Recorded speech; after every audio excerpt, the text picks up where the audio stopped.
Bueno, a mí en lo personal me ha encantado la disertación de Eduardo. Eh, yo empecé a trabajar mucho terapia nutricional, ya no trabajo ahora en la unidad de terapia nutricional del Rebagliati, aunque el doctor Arroyo me mire como diciendo, sí, todavía trabajas ahí, yo me resisto a esa realidad.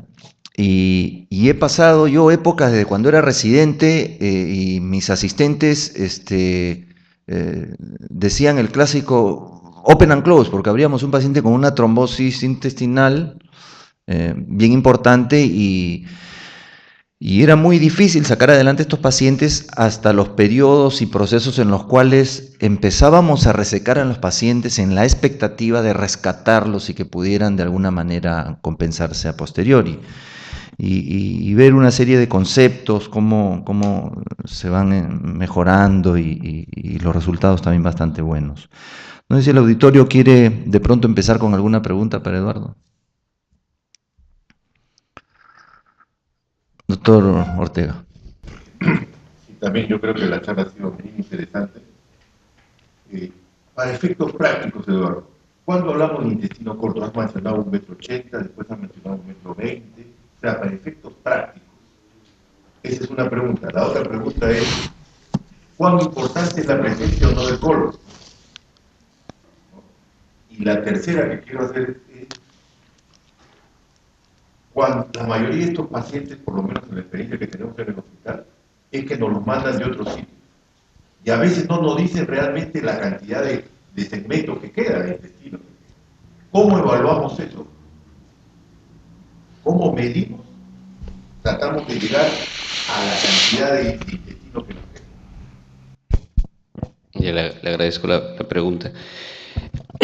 ¿Cuánto de intestino nos va a definir si es intestino corto o no? Anatómico. Pues es difícil responder porque hay diferentes autores y todos ellos dan un valor, ¿no? Lo que más se aproxima es el estudio de Gondolesi, ¿no? La talla por 2.1 para saber cuánto intestino es el que debemos tener y de eso cuánto se ha resecado. Pero claro, a veces resulta difícil no solamente de la medición, sino hacer todo el ejercicio y las sumas, restas, multiplicaciones y esas cosas, ¿no? Nosotros lo que tenemos en el hospital, y ya está definido con la unidad de soporte nutricional, es que todo paciente que tiene una resección intestinal masiva mayor del 70% o tiene menos de 2 metros de intestino residual, pues es visto y seguido por la unidad de falla intestinal. El paciente, según su comportamiento, y por eso es importante, creo que responde un poco a la segunda pregunta, según su comportamiento nosotros vamos a saber cuánto realmente de intestino tiene, porque a veces nos dicen, el paciente solamente tiene 50 centímetros de intestino proximal, pero nosotros vemos que en una semana o dos empieza a tener una buena absorción, empieza a tener una buena tolerancia con carbohidratos complejos, con dietas especiales. Entonces, además no olvidemos que el síndrome de intestino corto no solamente es anatómico, sino puede ser funcional. Y de hecho, en las primeras etapas, cuando nosotros tenemos un intestino inflamado, ¿no? Producto de una resección intestinal, al inicio hay un incremento del diámetro y la elongación, pero después empieza a disminuir. Entonces, si es que tenemos enfermedad inflamatoria, ¿no? Sistémica o local, intestinal, entonces el comportamiento va a ser distinto, ¿no? Estuvimos en una reunión donde se habló bastante del GLP-2 y las ventajas de esto, ¿no? Y bueno, la conclusión fue que el tamaño no importa de intestino, obviamente, ¿no? Sí, porque puede ser un intestino corto, pero puede ser respondedor. Y puede ser un intestino largo, suficiente, pero no respondedor. Entonces, su comportamiento va a ser dentro de un síndrome de intestino corto. En conclusión, nosotros tomamos a todos los pacientes con esas resecciones, ¿no? Las mediciones endoscópica, radiológica y quirúrgica, todas son distintas, ninguna te va a dar un valor exacto, ¿no? La que más se aproxima es lo que hizo el trabajo de Gondolesi, el medir en el borde antimesentérico, ¿no? O sea, nosotros los vamos a catalogar según vayan evolucionando. Ese es un tema bien frustrante, el tema de las medidas, que cuánto queda exactamente, cuándo no es intestino corto, porque nosotros los cirujanos que habitualmente somos muy no esquemáticos en algunas cosas, nos gustan mucho las medidas y todo, y yo considero, no sé si coincides, Eduardo, en el sentido de que si hay una de las patologías, como otras algunas en la cirugía que nosotros manejamos, en que hay que individualizar a cada paciente, es el intestino corto, ¿no? Si queremos a todos ponerles una misma talla, es muy difícil que podamos este, manejar las cosas de una manera apropiada, ¿no? Sí, sí es cierto, es que eso no lo mencioné en la charla. El tratamiento tiene que ser individual, cada caso tiene que ser analizado dentro de su perspectiva y a veces pues el paciente puede tener, como uno de los pacientes tenía una orquiepidemitis y pues empezó el flujo ileal a incrementarse. Cuando el paciente tiene una neumonía, tiene una enfermedad de otro tipo, incluso extraabdominal, pues el flujo biliar se incrementa, ¿no? Aparentemente no habría correlación, pero cualquier estado de intestino ya resecado es un estado proinflamatorio. Entonces, no todos se van a comportar igual, ¿no? Hay pacientes que pueden tener intestino corto, una edad también mayor de 50 años, pero esperamos pues que el paciente vaya a NPT directamente, pero vemos pues que con la prueba de tolerancia empieza a mejorar y empieza a tener un flujo bajo y una buena absorción del nutriente, ¿no? Y incluso lo utiliza y lo optimiza. Entonces, no es muy importante el tamaño, sino la respuesta que va a tener el intestino. Antes de cederle el turno a la colega que ha levantado ahí la mano, Eduardo, como bien lo has dicho, la mayoría de grupos de pacientes que terminan con un intestino corto son aquellos que tienen problemas de isquemias mesentéricas, una serie de estas situaciones. Y otro concepto que estableciste fue que el restablecer lo más pronto el tránsito intestinal era un factor bien importante dentro de la idea de recuperar a estos pacientes. Eh, en la experiencia que hemos podido tener, a mí me ha quedado un poco casi en claro que un poco el hacer ostomías en ese contexto se debe un poco al hecho de esperar que más intestinos se sigan necrosando. Y por lo tanto el cirujano en ocasiones tiene conductas mucho más expectantes, prefiero hacer una ostomía y entro a anastomosar después. Y a los que hemos visto cómo a veces evolucionan esas ostomías de 20 o 30 centímetros y ostomías y todo el drama que significa a veces estos pacientes, aún con lo interesante que nos han mostrado acerca del bypass intestinal externo, número uno, te queda un poco la sensación que hacemos mucha ostomía, nos cuidamos demasiado en vez de pronto anastomosar de inmediato en ese acto quirúrgico al paciente habiendo establecido por lo menos macroscópicamente los márgenes más o menos perfundidos. Y en segundo lugar, teniendo ya una ostomía, ¿no te parece también que nos excedemos mucho en el tiempo, habiendo ya pasado la sepsis, que generalmente sucede rápidamente porque lo que descompensa al paciente es la trombosis? Esperamos mucho tiempo, casi como cuando hay problema inflamatorio de fondo, para reanastomosar al paciente. Sí, ¿qué es lo que sucede, ¿no? Cuando nosotros tenemos una isquemia mesentérica, por ejemplo, ¿no? Y hay nos enfrentamos a la posibilidad de una resección intestinal. Y bueno, si es que no tenemos la conducta de hacer un second look y observar cómo va el paciente, ¿no? Y observar eso quiere decir que no solamente lo vamos a dejar, sino que vamos a darle su fluidoterapia, ponerle un catéter, descomprimir el intestino, darle heparina, ¿no? Antibióticos y mejorar todo su estado después de 72 horas, 48, 72 horas, ver cómo está el intestino. Para poder disminuir la resección que vamos a hacer, ¿no? En algunos casos. Pero si vemos que todo está necrótico, pues hay que resecarlo. Ahora, una vez resecado, ¿qué podemos hacer? Una anastomosis, una ostomía. Es un dilema, pero tenemos que ver tres cosas, ¿no?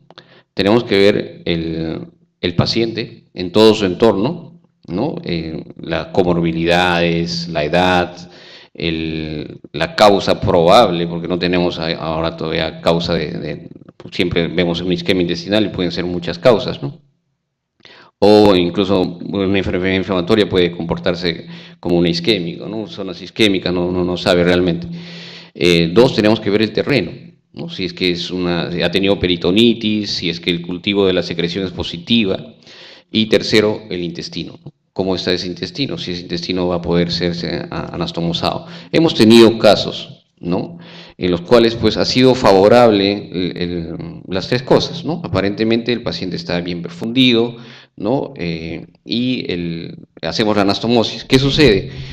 Hemos tenido 7 pacientes, ¿no?, y de los cuales solamente uno ha sobrevivido. ¿Qué pasa? Tiene intestino corto, ¿no?, y hacemos la anastomosis. Pues el paciente sale de la sepsis, si es que estuvo en sepsis, ¿no?, y sale del CIRS más exacto, y a los 28 días le damos de alta. Ni siquiera hace infección de herida operatoria, el paciente está muy bien, todos nos alegramos.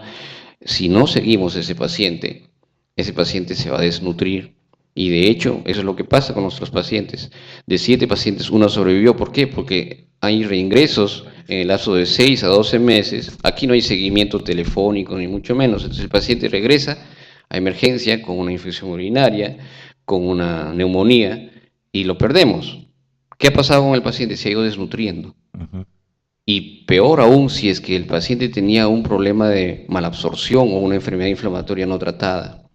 Entonces, podemos hacer la anastomosis, sí, pero hay que seguir ese caso.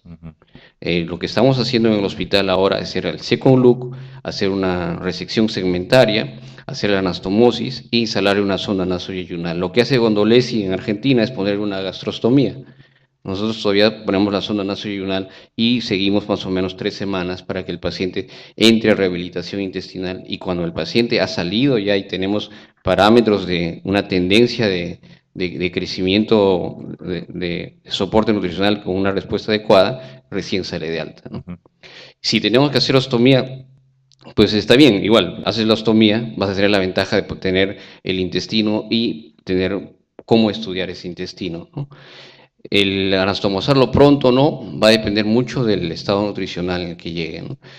Vamos a anastomosar un paciente cuando tenga un estado nutricional óptimo, ¿no?, y cuando obviamente el evento que lo llevó a esa falla intestinal haya sido resuelto, ¿no? Ese es el principio. El tiempo es muy variable, pero técnicamente cuanto más tiempo se dé, es más fácil, ¿no? Las adherencias son más manejables. Qué bueno. Doctora.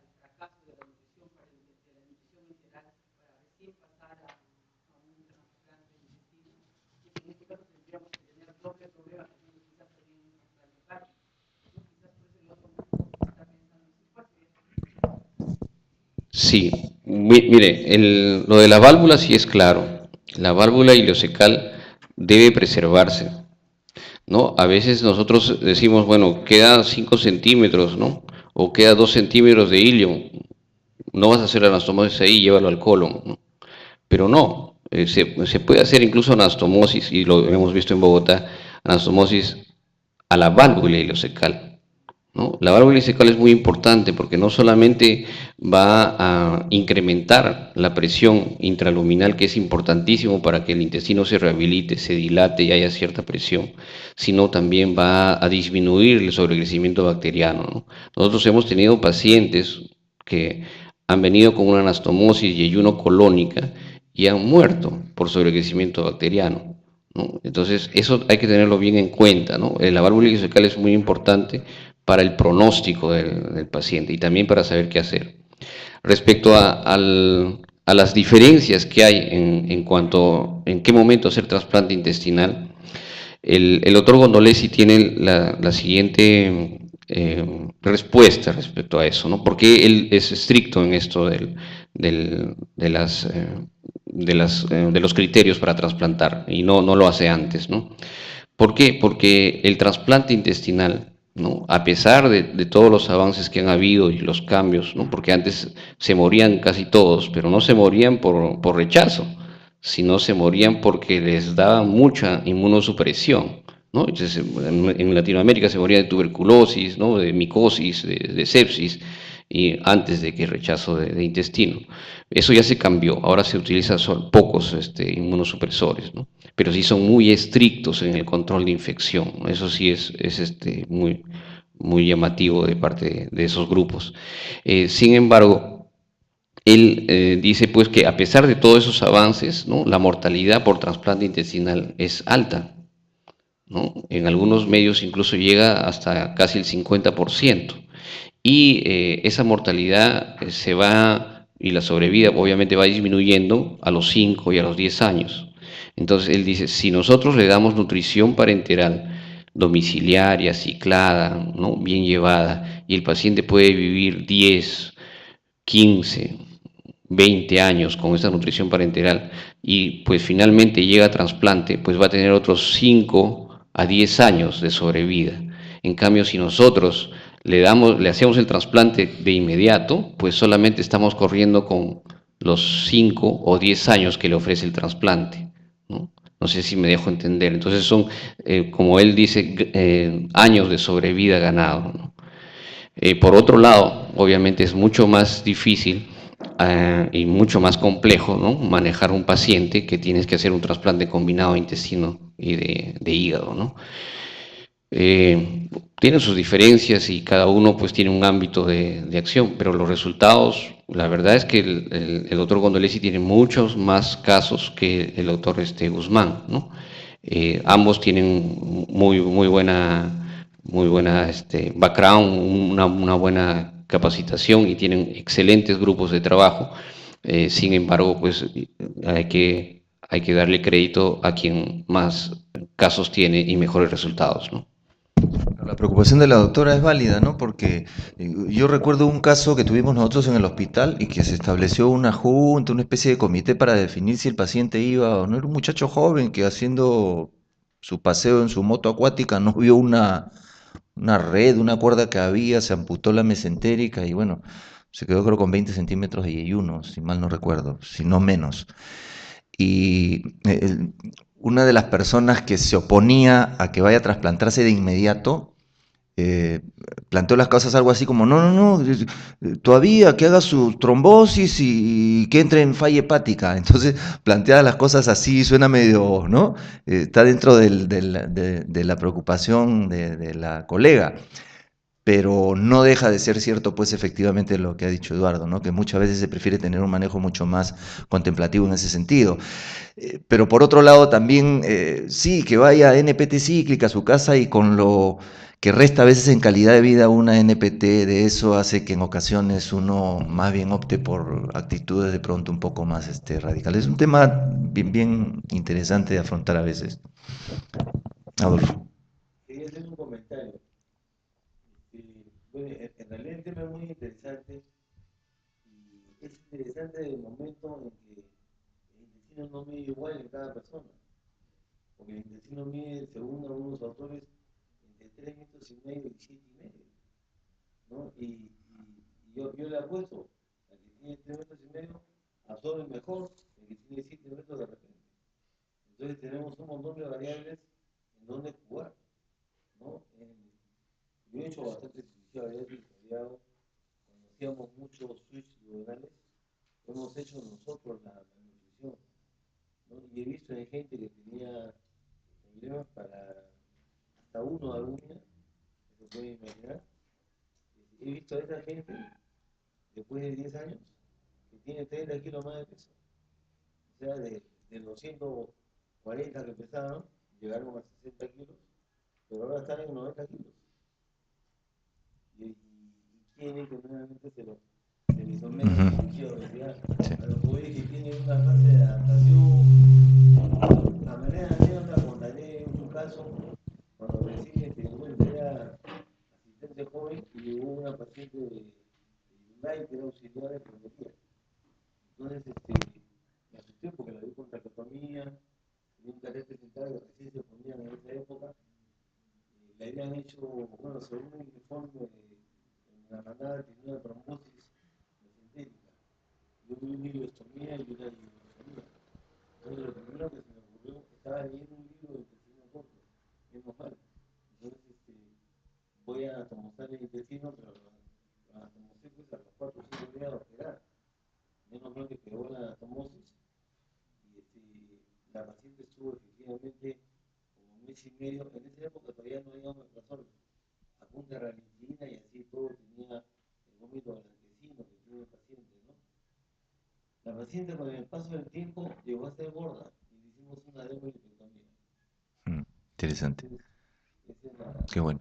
Por ahí había un colega, creo que había pedido primero la palabra. Si no, usted, colega. Doctor Roman, su respuesta anterior me dejó un poco confundido. Me dicen que usted hace la resección, hace ostomía y después espera el momento óptimo para hacer la anastomosis. ¿Eso fue lo que dijo? ¿En qué caso? En el caso de resección de isquemia mesentérica, si nosotros encontramos la isquemia mesentérica definida, es decir, hay necrosis intestinal, hacemos la resección. Y va a depender del estado del paciente, del compromiso de la cavidad abdominal, ¿no? Para poder hacer la anastomosis. Si hacemos la anastomosis y el intestino residual es corto, el paciente entra a un ciclo de rehabilitación intestinal, ¿no? Sonda nasoginal. Si no hacemos la anastomosis, solamente se hace la ostomía, ¿no? Una enterostomía. Tratamos en este caso, si es que reúne las condiciones, hacer una enterostomía proximal y una distal con acceso enteral, ¿no? Claro, justamente ahí va mi confusión, ¿no? Porque sabemos nosotros que la nutrición parenteral favorece el estado metabólico, pero va contra el trofismo intestinal. Y cuanto más lo difiramos, va a ser un poquito más difícil la espera de la anastomosis. O sea, eso era mi duda. Bueno, en mi estimado lo que he visto es anastomosis directa y bueno, como dijo el doctor, su experiencia. O sí, si es que el intestino, hay longitudes críticas, ¿no? El intestino no solamente es muy variable respecto a cada persona en su longitud, sino sobre todo en su función. El ilion es distinto que el yeyuno. El ilion se puede yeyunizar, el yeyuno no se puede ilirizar, es mucho más difícil. Entonces, cada segmento intestinal va a tener muchas variables, ¿no? Lo importante es lo siguiente, nosotros vamos a dar nutrición enteral, vamos a utilizar ese intestino precozmente cuando tengamos la seguridad de que ese intestino va a poder absorber y no crearnos un problema de hipersecreción, ¿no? Entonces, por la nutrición enteral es trófica inicialmente, va a disminuir todo el problema inflamatorio y finalmente va a lograr nutrir al paciente, pero si es que el paciente tiene longitudes críticas y está en un estado inflamatorio o proinflamatorio y está con todo el problema del CIRS encima, pues no esperemos que el intestino responda bien, ¿no? Obviamente inicialmente va a tener grandes pérdidas, entonces tiene que estar soportado con nutrición parenteral, ¿no? Doctora.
Es difícil responder su pregunta, porque yo también he tenido la misma duda.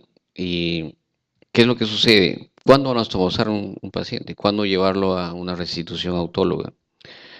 Pues de repente no va a ser muy grata la respuesta, pero si es que uno no tiene lo necesario, no debe hacerlo.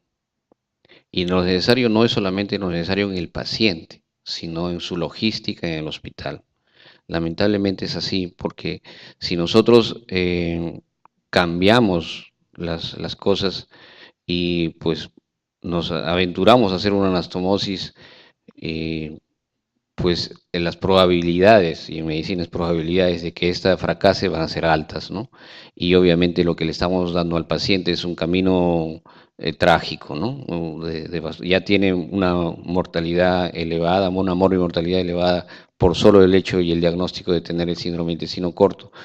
El anastomosarlo y que haya un fracaso, pues, y nos ha pasado. Nosotros hemos llevado a una albúmina de 2.8, una índice de creatinina talla adecuado, que el paciente esté deambulando, y pues nos hemos dicho, bueno, hay que hacer la anastomosis, tiene que pegar, va a funcionar, ¿no? Y le hacemos.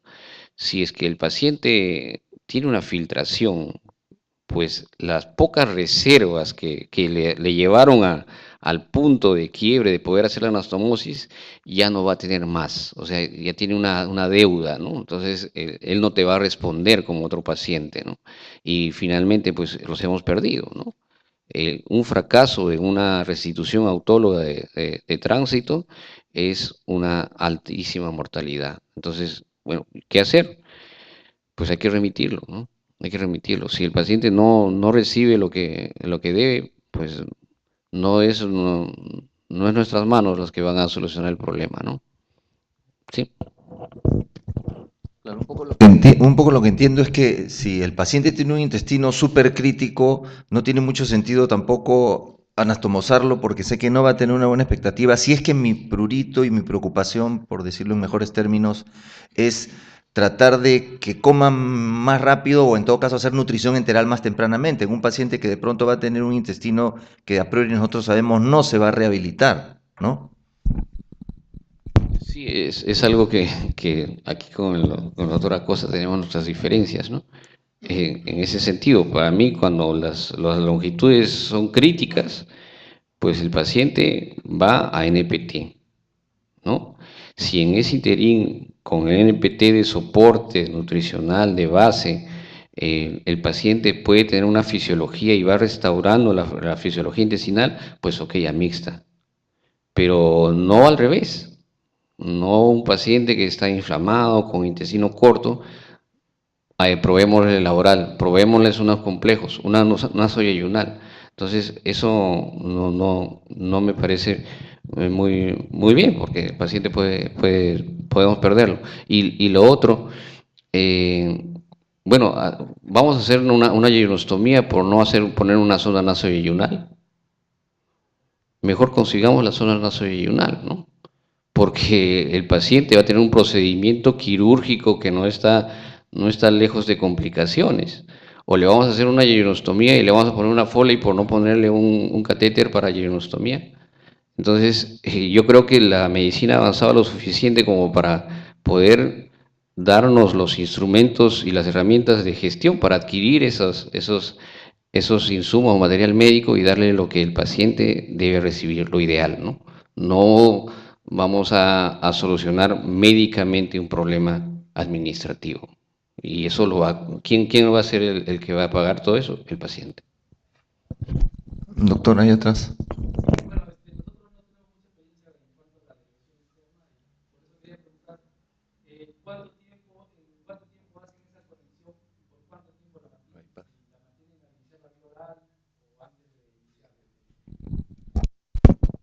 Nosotros empezamos como ustedes, sin experiencia en eso al respecto, ¿no? Lo que hacemos es, cuando el paciente ha salido del problema infeccioso, inflamatorio, entonces, y tenemos los criterios, ¿no? para seleccionarlos, para poder hacer el sistema, es decir, tenemos dos yeyonostomías, una proximal y una distal. La primera con menos de 1 metro y es secretora con un débito mayor de 1000, y la segunda conectado a través de una ostomía o una ostomía con tubo y tiene más de 1 metro de hilio, vamos a poder aprovecharlos, hacemos esto, ¿no? ¿Cuándo? Cuando el paciente lleva a más de 85% de la recuperación yeyunal, entonces ya el paciente tiene independencia nutricional. Esto nos ha dado la ventaja de sacarlo de la NPT y finalmente también sacarlo de la enteral que estaba recibiendo por el distal, ¿no? El paciente se ha ido de alta, ¿no? Uno de ellos fue de alta tranquilo con alimentación oral. Nuestra lógica es, pues, qué mejor procesador de alimentos que nuestro propio intestino y sus enzimas, ¿no? Le damos de comer una dieta, por supuesto, procesada, y el paciente pues la nutre, la enriquece, la cataliza y da pues lo que necesita a nivel distal, ¿no? Obviamente nuestra experiencia es corta con este número de casos. ¿Por cuánto tiempo? Pues es necesario, ¿no? Generalmente nosotros empezamos con recuperación de 30%, 50%, 75, 85%, ya el paciente está encaminado, ¿no? Parte del efecto trófico de los líquidos intestinales, ¿no? Toño, a ver, ¿qué cosa nos...?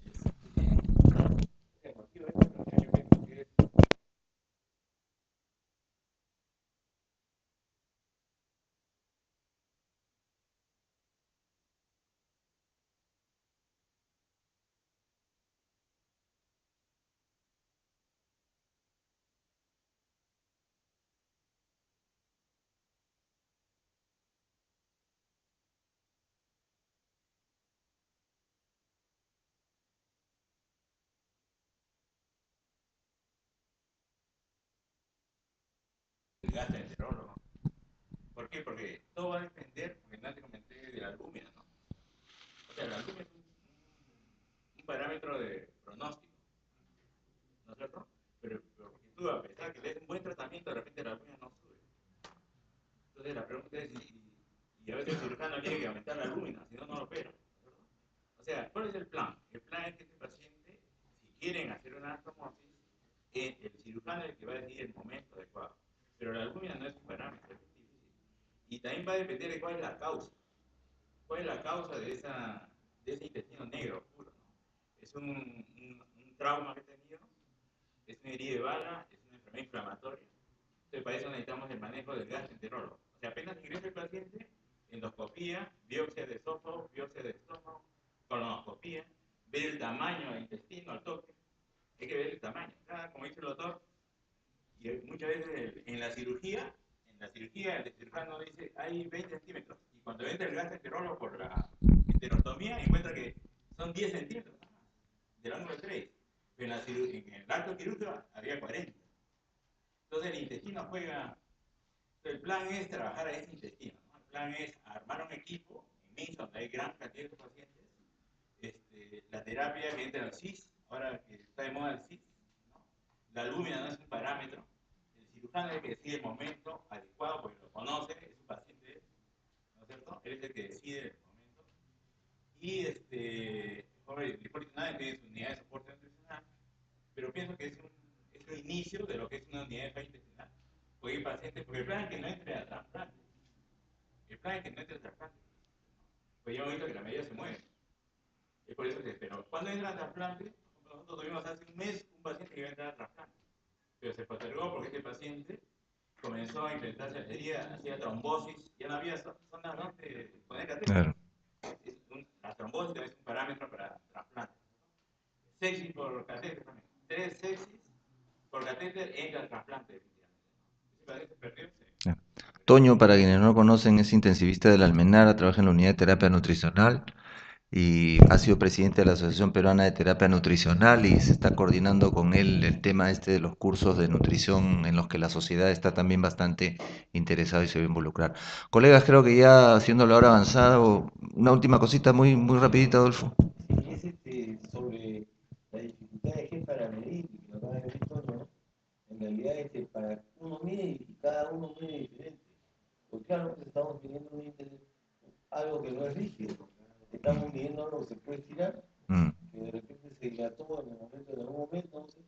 Entonces, pues, lo que dice el doctor de medida de orden sintético es correcto, pero sin jalarlo, ¿cierto? Porque hay gente que lo jala, hay gente que lleva hasta una regla que no me parece lo correcto, ¿no?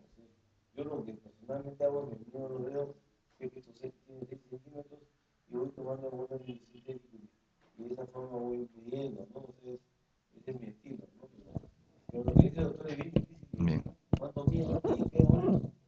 Ok. Muy bien, no sé si Eduardo quieres Sí, yo unas quiero, conclusiones de pronto. sí, bueno, conclusiones. Bueno, lo principal es que se tiene que hacer grupos multidisciplinarios e interdisciplinarios, ¿no? Felizmente tenemos apoyo del doctor Echenique, del doctor Acosta.